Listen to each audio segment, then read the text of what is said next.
Šiandien svečiuose profesorių mokslo daktarė Lidija Varbanova, vizituojanti Klaipėdos valstybinėje kolegijoje. Monrealio Makgailio universiteto Kanadoje dėstytoja yra daugelio knygų apie kūrybinės industrijas ir kultūros strategiją autorė.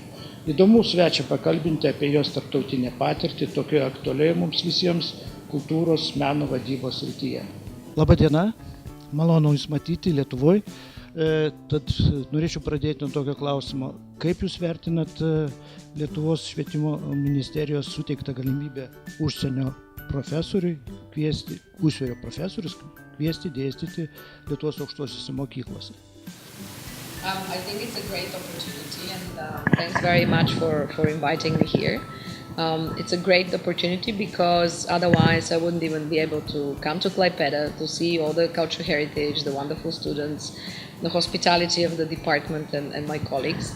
And I'm very grateful to be here because that's an opportunity also for exchanging of experiences, not just between countries and not just between the continents, which is North America and Europe, but also between people. So I do believe that this will be just the startup of a long-term opportunity. Esame susipažinę su kūrybinių industrijų situacija Europoje, Lietuvoje. Norėtųsi išgirsti, kokią vietą kūrybinių industrijų sektorius užima Kanadoje. This is exactly one of the topics of this masterclass, which we are having with the students. What is actually understood by cultural and creative industries in 21st century? What are different branches? Because in different countries, one or another branch is more developed than the others. And there are more than 13 different branches of creative industry, starting with cultural heritage, museums, performing arts, music, but also it's going much beyond, including festivals, computer games, film industry, music industry, and many others. Even software, even sport and recreation is considered to be part of creative industry. So from country to country, there are big differences, and some countries are much more advanced in also research on how and why creative industries are important, because they contribute to the GDP of the country, and they prove that arts and culture is not just a sector to ask for money from the government sponsors and foundations, but it's also a sector to contribute to the national economy and to also create jobs for many people. So this is actually why the whole concept of culture and creative industries is very important. For example, in Canada, many of these branches are very well developed, like festivals in Montreal, in the city where I live. We have more than maybe 100 festivals between May and October every year. Also, the fashion industry is very well advanced in Montreal. We were considered as the city of design named by UNESCO in 2006. A lot has been done also in the film industry, especially the West Coast, which is Vancouver. Computer games are as well booming in Montreal, so there are many, as well as also music industry and music business, where I personally am involved a lot, and I work a lot, and also volunteering a lot. And there is a lot of future there because many governments around the world really recognize the importance of this industry for job creation as well. Žinom, kad skirtingose valstybėse skirtingai finansuojama kultūra. Ką galėtumėt pasakyti apie Kanados situaciją? Ar kultūrą remia valstybė, ar ta parama eina per fondus ir panašiai? We have very much mixed model, because those of you who study culture management and work in the field know that there are different models of culture policy development. Could be much more state support in terms of direct or indirect methods of helping arts and culture organizations and projects. Could be market-based approach, or could be mixed one. So Canada is one of the countries where we have this mixed culture policy model, and our new liberal government is promising really increasing of the culture funding and government funding at all levels, from the federal to the local one. We also have support from the municipalities and also from the regions. There are quite active foundations in the field of arts and culture as well. And individual donations is something that is also helping arts and culture organizations to flourish because Canada, and as well as volunteering, because Canada, I think, is one of the best countries in the world in terms of volunteering. About 85% of Canadians are volunteering for different social causes, and also a lot also in the arts and culture sector.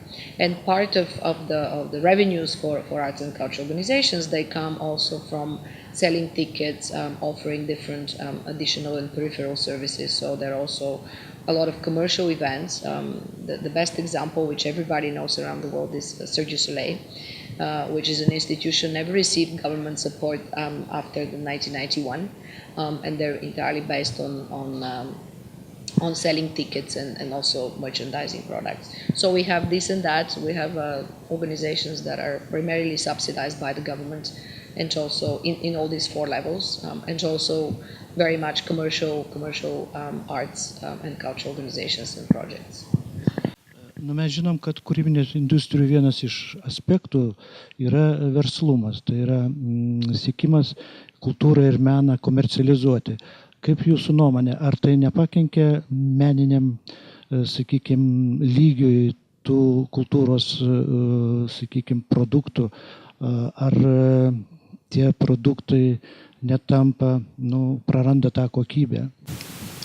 Many people in the artistic field are afraid of using the word commercialization because they think that this is going to destroy the quality of arts and culture.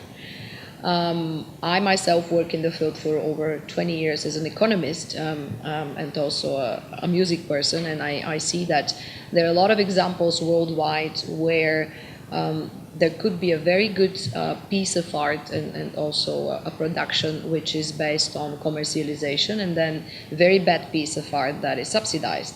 So I think in 21st century we should not put that straight line between this is subsidized and this is commercial, because they both can come together, and this is exactly the importance of the figure of a cultural manager and a cultural leader, how these two angles, which is commercialization, more audiences, more participation, more money, can also come together with a very high quality piece of art. Lietuvoje, Klaipėdoje, sakykime, tokių kūrybinių industrijų struktūros kaip loftai, kultūros fabrikai tik pradėjo savo, sakykime, veiklą. Kokia situacija Kanadoje? Kokia situacija su tokiom infrastruktūrom kaip loftai, kūrybos fabrikai, klasteriai? There is a lot I can say about that. And in my new book on international entrepreneurship in the arts, which is going to be published now in July by Routledge, which is one of the biggest academic publishers, there is a whole chapter about different support systems for arts and culture, because especially municipalities and cities and culture departments of the cities can do a lot in this respect. And there is a whole angle of what we call culture-led regeneration urban policies, which is exactly what you're saying about transforming of abandoned buildings and former factories into new culture spaces. The biggest and more prominent network in Europe is called Trans-Europa Hall, which actually covers more than 50 such kind of centers that are especially designed for artists to create, to have lofts and to have spaces where they can collaborate, also some cooperative forms of artistic activities, which of course helps because artists pay much lower rent for their studios. Artists also can collaborate in terms of sharing spaces, sharing also some marketing, some of the technological equipment, and there are lots of other systems which of course are included in this term, and that's why I recommend that you read the book when it's going to be published. Thank you. Šiandien mūsų aukštųjų mokyklų programuose pakankamai daug studijų susijusių su kūrybinėm industrijom. Tačiau iškyla problema, kad po studijų studentai, absolventai turi problemų su įsidarbinimu. Nepakankama valstybės parama tiems, kurie tik pradeda šitą verslą, tik startuoja. Ir norėsiu tiesiog sužinoti, kokia situacija Kanadoje. Well, cultural entrepreneurs and arts entrepreneurs are the one who actually start their own business. So, of course, the whole idea is that they have their own enterprise, and this enterprise is growing up with the time.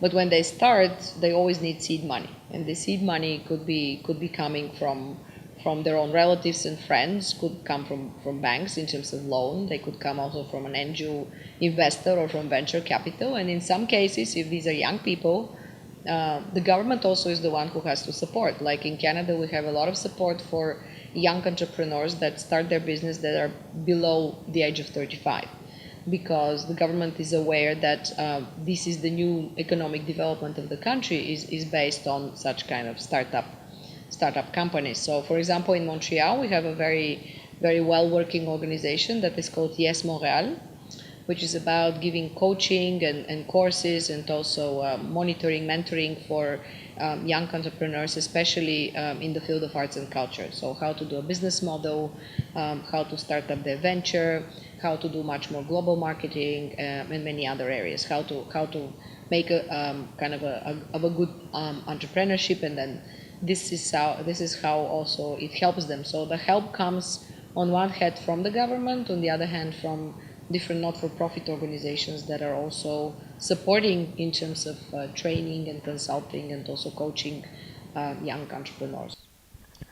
Nu, mūsų patirtis rodo, kad apie 80% startupo, sakykime, dalyvių arba tie, kurie startavo su kažkokiu verslu, bankrutuoja. Tiesiog įdomu, koks tas santykis Kanadoje.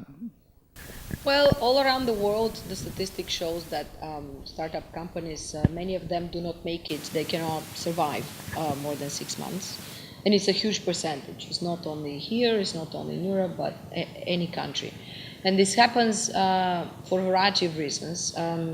If we talk about arts and culture, this might happen because people cannot find the right partner, or just because when they see the first incomes, the first revenues coming, they don't know how to spend them in a good way. They don't know how to invest them further because of lack of business skills and business knowledge. Some startups in the arts, they also fail because it's vice versa. People know much more about business, but they don't know a lot about the arts, and they don't have what we call art sensitivity or cultural sensitivity. So they cannot really spot up a good talent which could be used to make money in the arts. It could be also because they start obsessed by an idea, but then when they start hiring people and distributing responsibilities, they actually don't know how to manage the new enterprise. So the reasons are diverse, and this percentage is huge in all the countries. So this is why currently, as far as I see, this is a trend all over the world that we're very conscious about training people in culture management, and this was exactly one of the highlights of our masterclass these days, because we want that these young people who are now 20, they're much more aware about possibilities of failures, so that if they know that, then maybe they might have a higher percentage of success in the future. Kultūros vadyba yra specifinės sritis vadybos. Jūs kaip turinti didžiulę patirtį, ką galėtumėte pasakyti, kokie esminiai skirtumai, sakykime, ir kokios jūsų įžvalgos, kuo skiriasi kultūros meno vadyba nuo, sakykime, kitos vadybų rūšies arba vadybos ekonomikoje, kažkur pramonė ir taip toliau. Managing an arts organization or cultural venture is something very different than like managing a factory or a business company, and the reasons are many. And I'm very happy to see here in the college where I'm invited that there is a program on cultural management, and this is exactly why it's important to have such kind of a program, because students study that management in the arts is different because, first of all, the creative labor. These are artists, musicians, painters, fine artists, so people who really have creative skills, and managing them is much more difficult than just managing administrators or workers, because they're neither administrators nor workers. They're a special workforce, a special part of our society, what we call creatives, because they create, they invent, they innovate, and their brain and all their character is completely different than others. Also because in the arts and culture we cannot use the usual economies of scale where we can produce more for less time because we involve a lot of technical equipment, for example, or a lot of material and other things, because the main part are the talents. So this is why the economic models do not work in their very pure way, pure model in the arts and culture, and this is why we need support from outside. In many of the projects, they have to be supported by governments, foundations, sponsors, and this is also the role of the new culture entrepreneurs, which are both business people but also social entrepreneurs as well. Jūs dirbot daugelį šalių, ir Europos, ir Amerikos. Kaip galėtumėte apibūdinti situaciją, sakykime, kokie skirtumai ir kokie vietų kultūriniai skirtumai įtakoja, sakykime, šitoj kultūros vadybos veikloje, kaip įtakoja kultūrų skirtumai kultūros meno vadyboje?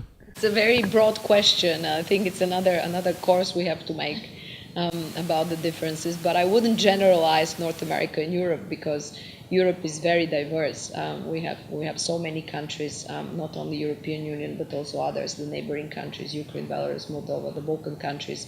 So Europe is diverse, and each one of these countries have their own culture policies, ideas of what is important, what is not, priorities about how they see their art and culture in the future. There are some common problems which also the European Union, with their own programs on arts and culture, would like to also solve. The multiculturalism, acceptance of otherness, which we see is a huge problem in Europe with the immigration, as well as the creative industries and the fact that European Union is much more keen now to support creative industries and culture entrepreneurship as well as innovation in the arts. North America, and basically we talk about Canada and the US, both the countries have also very different systems of supporting the arts, because when we say North America, usually we don't cover Mexico. But Canada and the US are also very different in their culture policies and the way how culture operates. As I said, Canada is a much more mixed system, while the United, and also primarily also supported by the government in some aspects, while the US is a system where arts and culture are based much more on market principles, and the government support is very little, basically based on legislation, but not like fresh money that are going to different arts and culture organizations. So again, it's hard to generalize, and there are huge differences between the countries. They also are based a lot on the history, on the development of a specific artistic form throughout the centuries as well, because Europe has obviously much more historical background behind the culture policy development, and Canada and the US are quite new in this. Na, ir norėsiu dar paklausti, kokias naujas tendencijas meno kultūros vadyboje jūs pastebit, kokie nauji trendai, sakykime, šitoj veikloje? Sometimes we separate culture entrepreneur from a cultural manager, and I think in the 21st century it's very important that this is one person, because even if we manage culture organizations and culture projects, we have to be entrepreneurs. This is what we call internal entrepreneurship or intrapreneurship, which is a term that we don't use very much in the arts and culture sector, but it's very important because it means if I'm the one to lead and to manage a culture institution or a project, I have to be the one also to try to find business models, to try to find innovative ways by which this culture institution would work in the future. So implementing innovation and entrepreneurship within the strategic management of a cultural organization is something very important. And this is also part of my previous book, which is on strategic management in the arts, also published by Roglic in 2012, because this was exactly where, with different organizations, when I wrote the book, I used the models of different organizations. We were exactly looking at these two vectors of strategic development. One is innovations, and then the other one is entrepreneurship. So this triangle has to definitely go together, and I find it that an effective culture manager in 21st century has to be the one who is both leader, but also leader of the institution and leader in leading the communities and involving them in the arts events, but also being a very good entrepreneur in its own organization.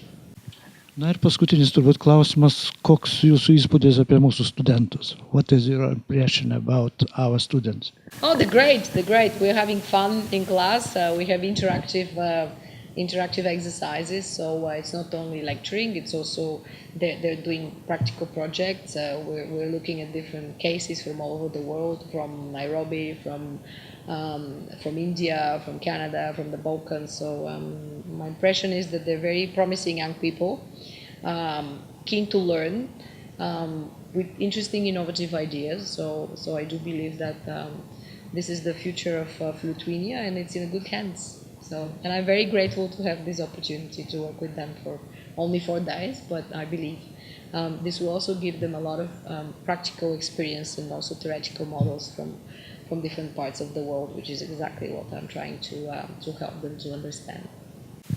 Thank you very much. Ačiū labai.